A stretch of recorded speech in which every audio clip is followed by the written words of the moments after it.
So tell me what it's like to be in a home where you are raped almost every single day.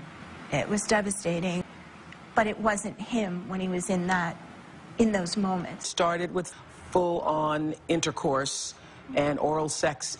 It was a horrible feeling, and it was so hard, and it was just painful, baffling, and so difficult, but it was very, very painful.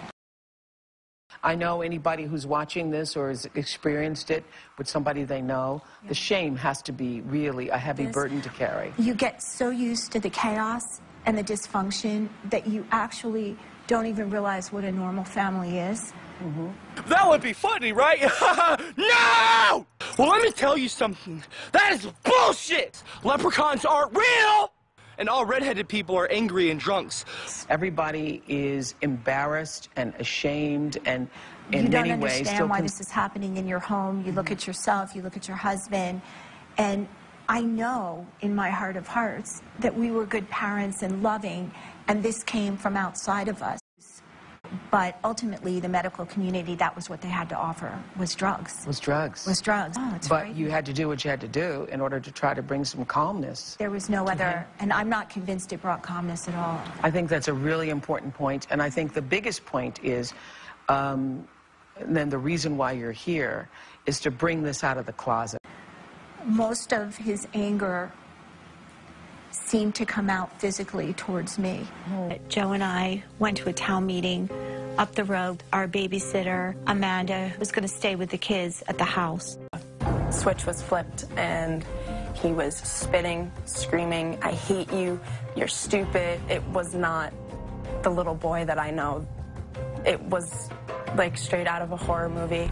Made the phone call. We jumped in the car.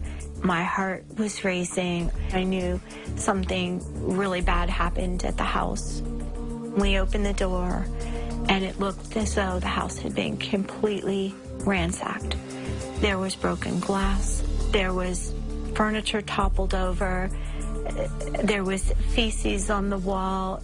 He had an arm poised back, and he had a crazy look in his eyes, as though he was going to stab me for no reason. Nothing. I remember thinking, what do we do now? I was just curious because when I was reading about this story and I heard about the babysitter, I was surprised that you all would leave him with a babysitter. If this family was to ignore that there was a problem with this child and that child grows up, God knows what happens. Do you ever feel like you failed as a mother? Encourage other people to do the same without any help. Everybody, just consider this for a moment.